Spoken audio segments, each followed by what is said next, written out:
சரியா பிள்ளைகள்? இதுல ஏதாவது சந்தேகம் இருக்கா இந்த கேள்வியில? இந்த கேள்விக்கு மொத்தம் 2 மார்க்ஸ். அப்ப 50,000 சொல்லி வரும். இப்படி ஒரு வரியில இப்படி எல்லாம் வசனம் எழுதாம ஒரு வரியில இவ்வளவுத்தையும் போட்டு 50,000 போட்டிருந்தாலும் இந்த கேள்விக்கு 2 மார்க்ஸ் ஸ்கீம்ல கொடுத்திருந்தாங்க. ஓகேவா? பயப்படவே தேவையில்லை. வசனம் எல்லாம் எழுதணுமா? தேவையான இடங்கள்ல போட்டுக்கொள்ளுங்க குட்டி குட்டி வசனங்களா. சரியா? இப்ப எங்களை வளமையான கேள்விக்கு போமா. நான் பேசுறது கேக்குதானே பிள்ளைகள்? நான் பேசுறது கேக்குதா? ஆமாம் சார். Okay okay, thank you. சரி, இப்ப எங்களோட வளமையான கேள்வி வகுப்பாடையில இருந்து கீழே இருந்து மேல இருந்து செலக்ட் பண்ணுவோம். கீழே இல்லை மேல இல்லை, அந்த கேள்வி இங்கேயும் வந்திருக்குதா? கேள்விக்கு போவோம் என்ன. ஒரு முச்சக்கர வண்டி ஒரு வாரத்தில் ஈடுபட்ட வாடகை பயணங்களின் எண்ணிக்கை 20லும் குறைவாக இருக்கும் வாரங்களில். 20 20 எங்க இருக்கு? 20 20 எங்க இருக்கு? கண்டுபிடிச்சிட்டீங்களா? 20லும் குறைவாக சொன்னா இந்த வகுப்பாய்டைக்கு மேலுள்ள வகுப்பாய்டைகளா கீழுள்ள வகுப்பாய்டைகளா பிள்ளைகள்? மேலுள்ள மேல இருக்கிறது. 20 விட குறைவுண்டா பாருங்க, 19 15 இதெல்லாம் 20 விட குறைவு. அப்ப இந்த 3 வகுப்பாய்டு கண்டுபிடிச்சிட்டீங்க. சரி, இதுல 2 செட் இருக்கு, கீழ இல்லை மேல இல்லை. அதுல எதை பத்தி கேட்கிறாங்கன்னு பார்ப்போம். 20லும் குறைவாக இருக்கும் வாரங்களில் அது ஒட்டுமொத்தமாக சென்றிருக்கத்தக்க வாடகை பயணங்களின் குறைந்தபட்ச எண்ணிக்கை. குறைந்த வாடகை பயணம் தான் இந்த 3 செட்டு வந்து குறைந்தபட்சம் இந்த கீழெல்லை எடுக்கணுமா மேலெல்லை எடுக்கணுமா? கீழில்லை. கீழெல்லை எடுக்கணும். இங்க பாருங்க, நேற்று உயர்ந்தபட்சம் மண்டக்குள்ள அந்த நிறைய பேரை ஏத்தோணும்னு சொல்லி கேள்வி பார்த்தோம். நிறைய பேரை ஏத்தோணும்னு சொன்னா வெயிட் குறைவான எடுக்கணும். சரியா? கேள்வி கேள்வி வடிவா பாஸ் பண்ணுமா. இதுல குறைந்த பயணம் என்றே சொல்லியிருக்கு. அப்ப 20லும் குறைந்த பயணம் என்று சொன்னா இந்த 3. அதுல குறைஞ்சபட்சம் என்று சொன்னா இவர் கீழெல்லை. அப்ப 5 படி எத்தனை வாரம்? 5 பயணம் படி எத்தனை வாரம்? எத்தனை வாரம் இல்லையா? 5 படி ஒரு 1. அது 10 படி எத்தனை வாரம்? 10 வாடகை பயணம் படி எத்தனை வாரம்? 10 3 சக 15 படி எத்தனை வாரம்? 15 படி எத்தனை வாரம்? 15 வேற 4. சரியா? வளமையான கேள்வி இல்லையே, ஒவ்வொரு வருஷமும் வருது. அப்ப 5 தரம் உண்டு. 5 10 தரம் உண்டு. 30 15 60 என்ன வந்து போட்டுக்கொள்ளுங்க. 1 மார்க்ஸ் போட்டுக்கொள்ளுங்க. இந்த கேள்விக்கு இந்த கேள்விக்கு 1 புள்ளி. மொத்தம் 10க்கு எத்தனை போடுங்கோ, எனக்கு அனுப்புங்கோ. அனுப்புறல்ல, இதுல ஒரு 20 பேருக்கிட்ட அனுப்புறல்ல. என்ன செய்றீங்க? போன வண்டி பண்ணி வச்சு விட்டு கேம் விளையாடுறீங்களோ? கேம் விளையாடினா பிறகு எக்ஸாம்லயும் கேம் விளையாடுது. கேம் தான். என்ன பிள்ளையாது? விடைகளை அனுப்பணும். நான் அடுத்த முறை இங்க இருந்து அதை கட்டாயப்படுத்தியிருக்கிறேன். விடைகளை எல்லாருமே எனக்கு அனுப்பணும். செய்ததுக்கு 10க்கு எத்தனை மார்க்ஸ் சொல்லி போட்டு விடைகளை அனுப்புங்கோ. சரியா? பிறகு நான் காலம் எழுப்பி படிக்கிறேன் அம்மா என்று சொல்லிட்டு அம்மா அப்பாவே மாற்றக்கூடாது. அந்த விளையாட்டு விடக்கூடாது நம்மள்ட்ட. சரிதானே? நான் விடைகளை செக் பண்ணுவேன். அதுக்கு பிறகு விடைகள் அனுப்பாதவர்களை நான் இந்த வகுப்புல இருந்து இடைநிறுத்துவேன். ஓகே, இப்ப 2025க்கு போவோமா? 2025க்கு போவோம். ஏன்னு சொன்னா காலமே உங்களை நம்பிதான் போட தந்துட்டு போறாங்க. உங்களையும் நம்பி என்னையும் நம்பி கிளாஸ்ல இருப்பாங்க பிள்ளைகள் ஒரு நம்பிக்கையில ஆஹ் ரெக்கார்டிங் ஸ்டாப் பண்ணிட்டு இப்போமே 2025, அதாவது உங்களோட அண்ணா அக்காமார் செய்த அந்த கேள்வி என்னன்னு பார்ப்போம். சரியா? ஓகே, 2025 வகுப்பு ஆயிடை 40 60 80 80 100 100 120 120 140 140 160 160 180. ஏதாவது பிள்ளையாளின்னா சொல்லுங்க பிள்ளைகள். வேகமா ஆடி கொண்டு போகக்கூடிய ஏதாவது பிள்ளையாளின்னா சொல்லுங்க. 7 12 15 15 10 7 3. ஓகேவா? இதை நாங்க எஃப்எக்ஸ் முறையிலே செய்வோம். எஃப்டி முறையில ஒன்று கேள்வி பிராக்டிஸ் பண்ணிட்டு தானே. அப்ப நாங்கள் இதை எஃப்எக்ஸ் முறையிலே செய்வோம். சரியா? எஃப்எக்ஸ் முறையிலே செய்வோம். ஓகே பிள்ளைகள், அப்ப நடுப்பெருமானத்தை காண்றதுக்கு ஹெல்ப் பண்ணுங்க. சிம்பிள் என்ன இதுல நடுப்பெருமானம் 60 ரெண்டையும் கூட்டி 2ஆல பிரிக்கணும். ரெண்டையும் கூட்டி 2ஆல பிரிங்கோ. 40 60 மெத்தனை 100 100 2ஆல பிரிச்சு 50 ப்ரோ ஆயிருப்பீங்க. கடைசி நீங்க ப்ரோ ஆயிருப்பீங்க. சிம்பிள் 50. அடுத்த பாருங்க 60 80 60 80 மெத்தனை 60 80 140 2ஆல பிரிச்சு எத்தனை எத்தனை 70 எவ்வளவு கூடுது? எவ்வளவு கூடுது? முதல்ல இருந்து எவ்வளவு அது கூடுது? 20 கூடுது. அப்ப அடுத்த எவ்வளவு? அடுத்த எவ்வளவு பிள்ளைங்க? 90. அடுத்த 90 20 கூடினா 110 20 கூடினா 130 கூடினா 150 கூடினா 170 Very good. அப்ப நடுப்பெருமானங்களுக்கு சரியா போட்டு ஒரு மாசம் போடுங்கோ. இப்ப உங்களுக்கு அதுவும் தெரிஞ்சிருக்கு எப்படி மாஸ் போடுறது. உங்களோட ஒரு மார்க்கிங் எக்ஸாமினரா மாத்திட்டேன் நான். எப்படி மாஸ் போடுறதுன்னு இப்ப உங்களுக்கு தெரியும். சரியா? ஒரு மாஸ் போட்டீங்களா? அடுத்தது எஃப்எக்ஸ காணுவோமா? இவர் இன்னும் கேள்வியை வாசிக்கவே இல்லை. எஃப்எக்ஸ பார்ப்போம். எஃப்எக்ஸ் பெருக்கிறதுக்கு ஹெல்ப் பண்ணுங்க. 8 40 எத்தனை? எத்தனை பிள்ளை? 400 400 22 எத்தனை? 84 140 15 எவ்வளவு வந்தது சொல்லுங்க. 1350 10 தர 15 எவ்வளவு வந்து? 1650 ஓகே, அப்ப 130 10 1300 எத்தனை? 1050 170 3 எத்தனை? 510 ஒன்றுக்களுக்கு நேரா ஒன்றுக்கள் 10களுக்கு நேரா 10கள் 100களுக்கு நேரா 100கள் 1000க்கு நேரா.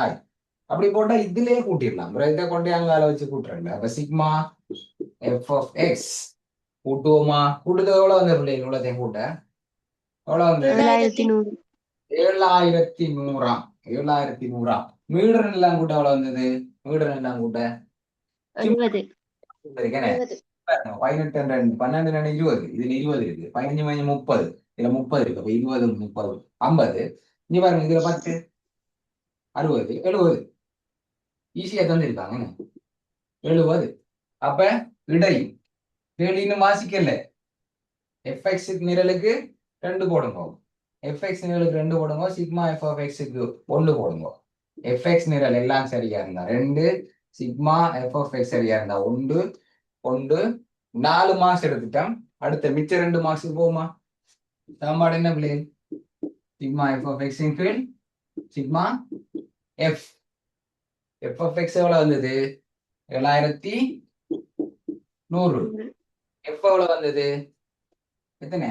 70 ஒரு சைரன் மட்டுமா? 710 7ஆல பிரிச்சிங்களா? எத்தனை வந்தது? எத்தனை வந்த பிள்ளைகள்? 710 7ஆல பிரிக்க 101.4 வந்ததா? 101.4.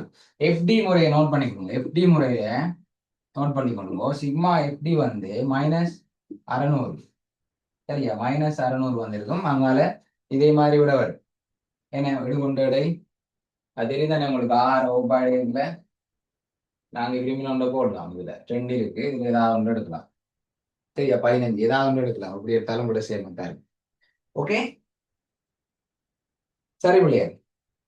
அப்ப இதுல இதை நோட் பண்ணிக்கொள்ளுங்க. 600 வந்திருக்கும். விடை அங்கேயும் 101.4 தான் வரும். 101.4 தான். இப்ப கேள்விக்கு போமா?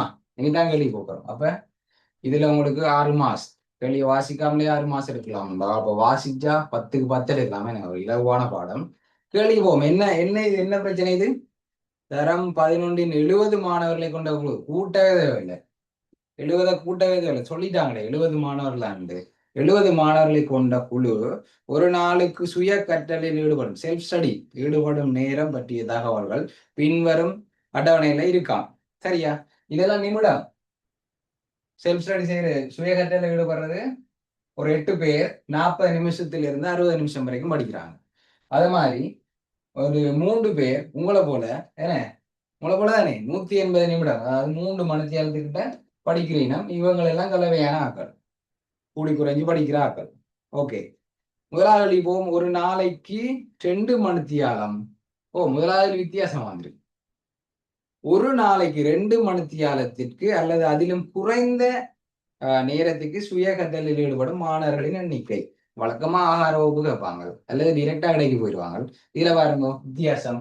120 விட 120 நிமிடத்தை விட குறைவானன்னு சொன்னா மேல இருக்கிற வகுப்பாடியா கீழே இருக்கிற வகுப்பாடியா? 120 மேல, 120 குறைஞ்ச நிமிடம் தான் மேல. அப்ப எத்தனை மாணவர்களே? எத்தனை மாணவர்கள்? நீ பாருங்க, 120 விட மேலண்டா இங்கேயும் 120 இருக்குன்னு கூட பாருங்க. அதுல வடிவா விளங்கப்படுத்திக்காங்க. ஒரு வரி ஒன்று பாருங்க, அது ஒவ்வொரு கேள்வியிலையும் பாருங்க, ஒவ்வொரு வருஷம் விளங்கப்படுத்துவாங்க. 40 60 40 கூட 60 குறைவு. அது மாதிரி 100 120 100 கூட 120 குறைவு. அப்ப 120 குறைவுன்னா இவரும் பாரு 15 பேர், இங்க ஒரு 15 பேர் 30, இங்க ஒரு 20 பேர், என்ன 20 பேர். அப்ப மொத்தம் எத்தனை பேர் பிள்ளைகள்? முதலாளிக்கு எத்தனை பேர்? 120 குறைஞ்ச நேரம் எத்தனை பேர்? 50 பேருக்கு. எத்தனை? 8 சக 12, 8 சக 12, 15 சக 15, 50 பேர். எப்படி செஞ்சீங்களோ அப்படி எப்படி கண்டுபிடிச்சீங்களோ அதை எழுதிருக்கோம் பஞ்சு படாம. இல்ல இதுக்கு 50க்கு தான் மார்க்ஸ் போட்டிருக்கு, சரியா? நேரடியா 50க்கு மார்க்ஸ் போட்டிருக்கு. ஆனா நீங்க இப்படித்தானே கண்டுபிடிச்சீங்க, அப்ப அதையும் எழுதுங்களேன். என்ன உங்களுக்கு பிரச்சனை? இதையும் எழுதி 50 பேர் போடுங்க. அப்ப முதலாவது வித்தியாசமா வந்திருக்கு. வளமையா கடைசியா வரவர்களுக்கு இந்த முறை முதலாவதா வந்திருக்கு, உடல் மாறி இருக்கு, அவ்வளவுதான். ஓகே, ரெண்டாவது குழுவில் ஒரு மாணவன் ஒரு நாளுக்கு, விளங்குதா? இது என்ன பிரச்சனை தெரியுமா? ஒரு மாணவன் ஒரு நாளுக்கு, சரியா? ஒரு மாணவன் ஒரு நாளுக்கு எவ்வளவு நேரம் படிச்சிருக்கிறார் சராசரியா? இங்க பாருங்க, 40 நிமிஷம் படிச்சாக்களும் இருக்கு, உங்களை போல 180 நிமிஷம் படிச்சாக்களும் இருக்கணும், சரியா? அப்ப சராசரியா ஒருத்தர் இந்த இதுலயே பாருங்க 50 பேர் இருக்கீங்களா, அப்ப 50 பேருக்கும் ஒரு டைம் இருக்கும் படிக்கிற டைம். சில பிள்ளைகள் நிறைய டைம் படிப்பாங்க, சில பேர் ஒரே டைம் படிப்பாங்க. அப்ப சராசரியா 101 நிமிடம் படிக்கிறாரா? அதுல கிட்டிய நிமிடத்துக்கு காணட்டாம், கிட்டிய முழுவன், கிட்டிய கிலோகிராம், கிட்டிய நிமிடம் எல்லாம் ஒன்றுதான். அப்ப உங்களுக்கு தெரியும் இதுல முழுவன் யாரு? இதுல முழுவன் எத்தனை? 101. அப்ப 101க்கு பின்னுக்கு வர நம்பர் 5 விட கூடவா 5 விட குறைவா? குறைவண்டா விட என்ன? விட என்ன பிள்ளை? 101 நிமிடம். 101 நிமிடம், சரியா? இதுல 5 5 வந்துச்சு. இப்ப என்ன விட போட்டிருப்பீங்க? இப்ப என்ன விட போட்டிருப்பீங்க? இதுக்கு அடுத்த நம்பர் போடுவீங்க. 5 5 விட குறைவண்டா அதே நம்பரை போடுவீங்க. 5 அல்லது 5 விட கூடண்டா இதுக்கு அடுத்த நம்பரை போடுவீங்க, அவ்வளவுதான். கிட்டிய முழுவன். அப்ப இதுல இதுக்கு ஒரு மார்க்ஸ், இதுக்கு மார்க்ஸ் இல்ல, என்ன? இதுக்கு மார்க்ஸ் இல்ல, மட்டன் தட்டினதுக்கு ஒரு மார்க்ஸ் போடுங்க. மட்டன் தட்டாட்டி பாருங்க, இந்த விடயத்தான் நம்ம அங்கால யூஸ் பண்ண போறோம். 101.4 யூஸ் பண்ண மாட்டேன், 101 யூஸ் பண்ணி தான் அங்கால இருக்கிற கேள்வி செய்ய போறோம், சரியா? அப்ப இதோட நிப்பாட்டினவருக்கு அந்த ஒரு மார்க்ஸ் இல்லை, ஒன்றும் செய்யலாது. வெட்டி போட்டு எல்லாம் மார்க்ஸ் போடுங்க, என்ன பிள்ளையா பிள்ளைதான், சரியா? அப்படி எல்லாம் இறக்கப்பட்டு எல்லாம் மார்க்ஸ் போடுங்க. பேப்பர்ல எழுதியிருப்பாங்க, தயவு செய்து நாங்கள் புயலால் பாதிக்கப்பட்டிருக்கிறோம், நாங்கள் படிக்கவில்லை, அப்படியெல்லாம் கட்டுரை கதையெல்லாம் எழுதி கேள்வியிருப்பாங்களா? அதெல்லாம் பிள்ளைகள் வாசிக்கிறதே இல்லை பிள்ளைகள், அதுக்கெல்லாம் நேரமே இல்லை. அப்படி வாசிச்சு மார்க்ஸ் போடலாமா? உழைக்கிறவருக்கு தான் மார்க்ஸ். அப்படி மார்க்ஸ் போட்டா அது அநீதி, என்ன? சும்மா கவிதை எழுதி கட்டுரை எழுதுறவருக்கு பாவப்பட்டு இப்படி மார்க்ஸ் தயவு செய்து எஸ் போடுங்க பாஸ் போடுங்கன்னு சொல்லலாம் எழுதினா அவருக்கு மார்க்ஸ் போட்டா உண்மையா படிச்சு உழைச்சி எடுக்கிற பிள்ளைகளுக்கு செய்யற அநீதி. அப்படி யாருமே செய்யறதில்லை. இலங்கையில இருக்க எந்த ஒரு டீச்சரும் அப்படி அநீதி செய்ய மாட்டாங்க. நீங்க உழைச்சுதான் மார்க்ஸ் எடுக்கணும், உழையுங்க, சரியா? இப்ப மூன்றாவது கேள்வி போவோம். மூன்றாவது கேள்விக்கு, இக்குழுவில் ஒரு மாணவன் ஒரு வாரத்தில் சுய கற்றலில் ஈடுபடுவான் என எதிர்பார்க்கத்தக்க நேரம் 11 மணித்தியாலத்திலும் கூடியது என காட்டுக. சின்ன கேள்வி, என்ன சிம்பிளா வந்துருக்கு. நீங்க கண்ட அந்த 101 ஒரு மாணவன் கேள்வியை திரும்ப வாசிப்போம். ஏன்னா அடுத்த கேள்விக்கு போகும் முதல் இடை என்ன கண்டிருக்கான், அந்த 101 என்ன கண்டிருக்க கொண்டு விளங்கி கொள்ளுங்க. ஒரு மாணவன் ஒரு வாரத்தில், ஒரு மாணவன் ஒரு நாளுக்கு, ஒரு மாணவன் ஒரு நாள், 101 நிமிடம், ஒரு மாணவன் ஒரு நாள் 101. இது என்ன? ஒரு மாணவன் ஒரு வாரம், ஒரு வாரம் எத்தனை நாள் இருக்கு இல்லையா? அப்ப என்ன என்ன செய்யணும்? 101 என்ன செய்யணும்? பெருக்கணும், 7ஆல பெருக்கணும்.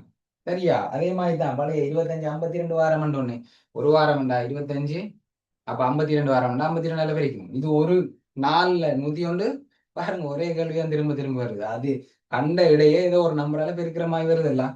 ஏன்னா திரும்ப திரும்ப பிராக்டிஸ் பண்ணுங்க, உங்களுக்கு பேட்டர்ன் விளங்கும். உங்களுக்கு என்ன வரும் மட்டும் நீங்க கெஸ் பண்ணலாம். 101 பெருக்கினா 707 நிமிடம். 11 மணித்தியாலத்தை விட கூடன்னு காட்டணும். நிறைய வழியில காட்டலாம். 11 மணித்தியாலம் பிள்ளைகள் 11 மணித்தியாலம்டா அது நிமிடத்துக்கு மாத்தினா எவ்வளவு? ஒரு மணித்தியாலத்துல 60 நிமிடம் இருக்கும். அப்ப 11 மணித்தியாலத்திலயும் எவ்வளவு நிமிடம் இருக்கும்? 11 மணித்தியாலத்திலையும் 660 நிமிடம் இருக்கும். 11 60 660. அப்ப இப்படி போட்டாலும் சரி, 707 பெரிது 660. ஆகவே 11 மணித்தியாலத்தை விட கூடுதலான நேரம் படிப்பார். 2 எழுதினாலும் சரி. சரியா? இவரை மணித்தியாலத்துக்கு மாத்துவோமா? 707 மணித்தியாலத்துக்கு மாத்துவோமா? 707க்குள்ள எத்தனை 60 நிமிடம் இருக்கு? எத்தனை 60 நிமிடம் இருக்கு? 60 உண்டா? ஒரு 60. 70ல இருந்து 60 10. அங்கால 107. அப்ப 107க்குள்ள எத்தனை 60 இருக்கு? இன்னொரு ஒன்று 60. எத்தனை மிச்சம்? 47 நிமிடம். 11 மணித்தியாலமும் 47 நிமிடமும் 11 மணித்தியாலமும் 47 நிமிடமும் பெரிது 11 மணித்தியாலம். இப்படி எழுதினாலும் சரி, அல்லது இங்க பாருங்க, 60 மிச்சம் எவ்வளவு? 47.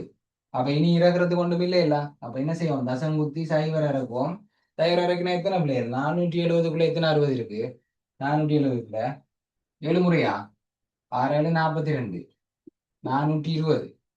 அங்கால 50 மிச்சம். அப்ப 500க்குள்ள 8 முறை 6 8 48. அப்படியே போயிட்டே இருக்கும். 11.78 மணித்தியாலம். 11.78 மணித்தியாலம் 11 மணித்தியாலத்தை விட பெரியது. 3 முறையில உங்களுக்கு விடை எழுதி தந்திருக்கேன். 3 முறையில எந்த முறை எழுதியிருந்தாலும் சரிய போட்டு, சரியா? இந்த இதை கண்டுபிடிச்சதுக்கு ஒரு மார்க்ஸ். கடைசி அந்த சமநிலை, இந்த சமநிலைக்கு ஒரு மார்க்ஸ். சமநிலை காட்டணும். இதான் காரணம் பிள்ளைகள். என்ன 11.78 வந்து 11 விட கூட. ஆகவே அவர் 11 மணித்தியாலத்தை விட கூடுதலான மணித்தியாலத்தில் ஈடுபடுவார். அதை அப்படி வெளியிடுங்க. ஏன்னா சுயமா ஒன்று சிந்திக்க தேவையில்லை. நீங்கள் சுயமா வசனங்கள் எல்லாம் தமிழ் மாதிரி உருவாக்க தேவையில்லை. இந்த இருக்குதே, ஒரு மாணவன் ஒரு வாரத்தில் சுய கற்றலில் ஈடுபடுவார், 11 மணித்தியாலத்திலும் கூடுதலான மணித்தியாலத்தில் சுய கற்றலில் ஈடுபடுவார். அந்த வசனத்தை அப்படியே எழுதிவிடுங்க. ஓகே, நேரமாயிட்டு கடைசி கேள்வி முடிச்சு விடுவோமா? லெஃப்ட் ஆகி போறாங்க போலாம். நான் இதை போடுவேனா? பஸ்ஸுக்கு போற பிள்ளைகள் எல்லாம் இருக்கு சொல்லியிருக்கீங்க. அவங்க போறாங்க போலாம். நான் இதை பதிவு விடுவேன். சரியா? கடைசி கேள்வி வருவோமா? கடைசி கேள்வி ஒரு வித்தியாசமான கேள்வி வந்திருக்கு பிள்ளைகள். கடைசி கேள்வி ஒரு வித்தியாசமான கேள்வி வந்திருக்கு. இதுல என்ன கேள்வி வந்திருக்கு? ஒரு நாளுக்கு 2 மணித்தியாலத்திற்கு அல்லது அதிலும் குறைந்த நேரத்தில் சுய கற்றலில் ஈடுபடும் மாணவர்கள், சரியா, 2 மணித்தியாலம் 120 நிமிடம், சரியா, இந்த இருக்கு, இதான் லிமிட். 2 மணித்தியாலம். அதை விட குறைஞ்சா மேலையா கீழையா பிள்ளைகள்? அதை விட குறைவா மேலையா கீழையா? 2 மணித்தியாலம் குறை இல்லைங்கல்ல? மேலையா மேலையா கீழையா? என்ன மேல இருக்கிற இந்த நாள் என்ன 2 மணித்தியாலத்தை விட குறைவுண்டா? இவர் இவர் இவர் இவர் இவ்வளவு 4 பேரும் 2 மணித்தியாலத்தை விட குறைவு. அவர்கள் தமது இடை கற்கை நேரத்தை, அப்ப இந்த 4 பேருக்கும் இடையே காணணும் பிள்ளைகள். இது வித்தியாசமான கேள்வி. சரியா? இது புதுசு.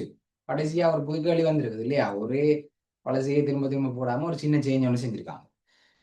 இந்த 4 வகுப்பாடை பிள்ளையும் வாராக்கள் தமது இடையே, இவையில் இடையே, இவையில் எத்தனை பேர்? முதலாவது கேள்வியிலே கண்ட நாங்கள் 15 15 30 30 20 50. இந்த 50 பேரும் நாங்க 70 மாணவர்களுக்கு தான் இடையே கண்டனாங்க. 101. இந்த 50 பேருக்கு நாங்க திரும்ப இடையே காணுவோம். 50 பேருக்கும் தங்கட இடைய 2 மணித்தியாலத்துக்கு கூட்ட போறேனுமா? எக்ஸாக்ட் கிட்ட வந்துட்டு இல்ல. இந்த 6ஆம் தேதி வந்துட்டு இன்னும் 6 மாசம் தான் இருக்கு. அப்ப டக்குன்னு படிக்கணும் கடைசி நேரத்துல. என்ன கடைசி நேரத்துல அறிவு வரும். அப்ப 2 மணித்தியாலம் அதிகரிக்க போறீங்கம்மா. அதற்காக மாணவர்கள் தாம் தற்போது ஒரு நாளுக்கு சுய கற்றலில் ஈடுபடும் இடைநேரத்தை எவ்வளவு நேரமாக அதிகரிக்க வேண்டும். அப்ப திரும்ப இடை காணவில்லை. திரும்ப f(x) காணணும். சரியா? சிக்மா f(x) காணணும். அப்ப எவ்வளவு வரப்போகுது? 400ஐயும் 840ஐயும் என்ன 1350ஐயும் 1650ஐயும் கூட்டணும். சிக்மா f(x) வரும். சிக்மா f(x) வரும். அதை என்னத்தால பிரிக்கிறாங்க? இடை காண்றதுக்கு சிக்மா f-ஆல பிரிக்கிறாங்க. அவசரப்பட்டு 70ஆல பிரிச்சு விட்டுறாங்க. யாரு 15 15 30 30 20 50 பேர் 2 மணித்தியாலத்து குறைவா படிக்கிறார்கள் 50 பேர். சரியா? பிள்ளைய நேரம் போயிட்டு நான் கூட்டி போடுறேன். நான் கூட்டி ஆல்ரெடி வச்சிருக்கிறேன். இந்த 4 பெருமானத்தையும் கூட்டினா 4240 கீழே 50. சரியா? 50 வந்து அவங்களுக்கு ஒரு ட்ரிக்கோன்னு சொல்லி தந்திருக்கேன். அதை 100ஆ மாத்தி போட்டு டக்கண்டு பிரிக்கலாம். என்ன டக்கண்டு பிரிக்கலாம். என்ன செய்யலாம்? 100ஆ மாத்தி 2ஆல பெருக்கி விட்டா சரிதான். இது 2ஆல பிரிக்கினா எவ்வளவு? 8 4 8 0 கீழே 100. 50 வந்தா இதுதான் ஈஸி. ஏன் 100ஆல பிரிக்கிறேன்னா என்ன செய்வோம்? 2 தானம் 3 ஊத்துவோம். விடை 8480. இங்க இருக்கு தசம். 100ஆல பிரிச்சா 100க்கு 2 சைவர் இருக்கு. அப்ப பின்னுக்கு இருந்து 1 2. அப்ப விடை என்ன விடை? 84.8 நிமிடம். மணித்தியாலம் போடுறேன். நிமிடம். இது விட இல்லை. இவையில சராசரி இந்த 30 பேருக்கும் சராசரி வந்து 84.8. அவைகளுக்கு திடீரென்று அறிவு வந்துட்டு ஞானம் பிறந்துட்டு படிக்கணுமா? 2 மணித்தியாலத்துக்கு அதிகப்படுத்தணுமா? 2 மணித்தியாலம் 120 நிமிடம். என்ன 120 நிமிடத்துல இருந்து எவ்வளவு குறைவா படிச்சு கொண்டிருக்கீனா? எவ்வளவு குறைவா படிச்சுட்டு இருக்கீனா? அப்ப 120 நிமிடம் படிக்கணும் ஆசைப்படுறீங்கன்னா. ஆனா 84.8 நிமிடம் நான் படிச்சுட்டு இருக்கேன் இப்ப சராசரியா.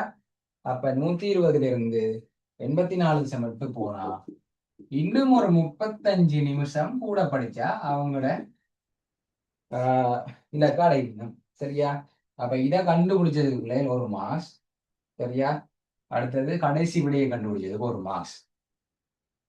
விளங்கினதா பிள்ளைகள்? இந்த கேள்வியில கொஞ்சம் போலாம். டைம் ஆயிட்டு திரும்ப இருக்கா வேகமா சொல்றேன் நிக்கிறார்களுக்காக. இதை பாருங்க. இந்த கேள்வி வித்தியாசமா வந்திருக்குது. என்ன கேள்வி வந்திருக்கு? ஒரு நாளைக்கு 2 மணித்தியாலம் அல்லது அதிலும் குறைந்த நேரத்தில் சுய கற்றலில் ஈடுபடும் மாணவர்கள். அதான் முதலாவது கேள்வியும். அப்ப 2 மணித்தியாலம் 120 நிமிடம். அதை விட குறைவான நேரத்துல ஈடுபடுற 4 வகுப்பாடையும் அவங்க தமது இடையை இவையில இடைய இந்த 4 வகுப்பாடைக்கும் உரிய இடையை திரும்ப காணணும் பிள்ளைகள்.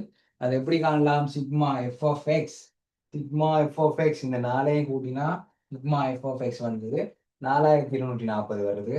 அப்ப அதை சிக்மா f-ஆல பிரிப்போம். எவ்வளவு அது? 50. இவ்வளவு பேர் 50. அப்ப 50 பேர் இவ்வளவு நேரம் 50 என்று சொன்னா 50ஆலையும் பிரிக்கலாம். உங்களுக்கு 50ஆல பிரிக்கலாம். அல்லது 0 வெட்டி போட்டு 5ஆல பிரிக்கலாம். 5ஆல பிரிச்சா எவ்வளவு வரும்? 84.8. அப்ப 84 நிமிடம் படிச்சுட்டு இருக்கணும். ஆனா அவைகளுக்கு 2 மணித்தியாலம் படிக்கணும்னு சொல்லி ஒரு விருப்பம் இருக்கான். அப்ப எவ்வளவு இன்னும் கூட படிப்பாங்கண்டா? 2 மணித்தியாலம் 120 நிமிஷம். 120ல இருந்து 84 போனா 35 2. அதோட இந்த கேள்வி முடியுது.